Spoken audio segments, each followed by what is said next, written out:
interesting tank here. This is a 1934 Harley. It's a two-piece tank, but it's also got, you see two openings here.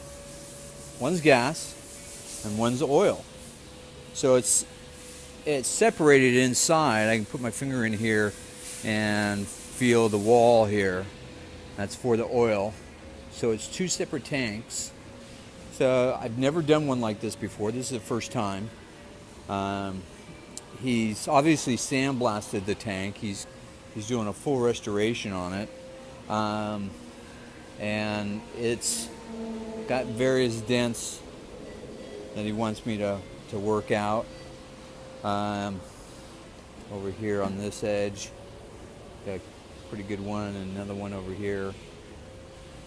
So had to get a little creative on mounting this. I did mount it with the clamp down, and then I just did simple, just laid this bar piece over it and tightened down on top of it, and then I put a support strut supporting it this way. The metal on these are quite surprising. They're very lead-like. The metal presses very easily. It's not. It's a soft metal. It's kind of strange when you work on it, but you'll find it very, very soft. I've worked on a couple older bikes, and the metal was also the same thing. Very, very easy to push. So don't be afraid of something like this tank if you see one. They're quite heavy when you feel them, but I think they have a lot of lead content in the metal itself, which makes them very easy to work on.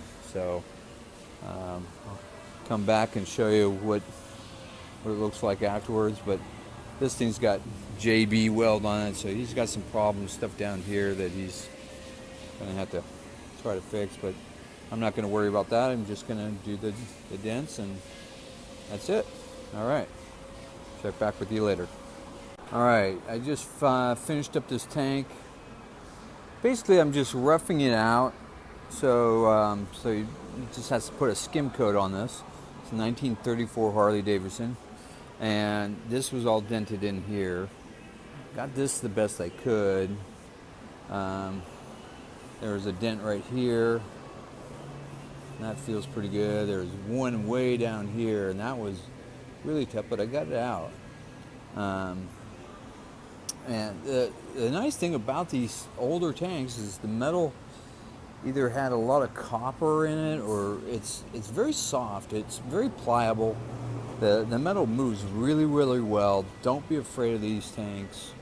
I don't know what kind of metal they use, but they're soft and easy to push. They're actually a pleasure to work on.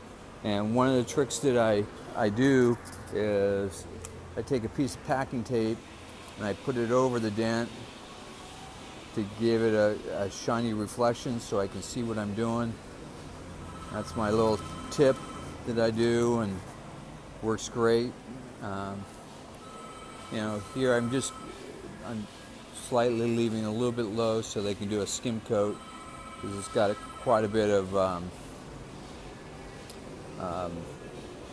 corrosion on here, so he's gonna have to skim this whole thing. Yeah, so there you go.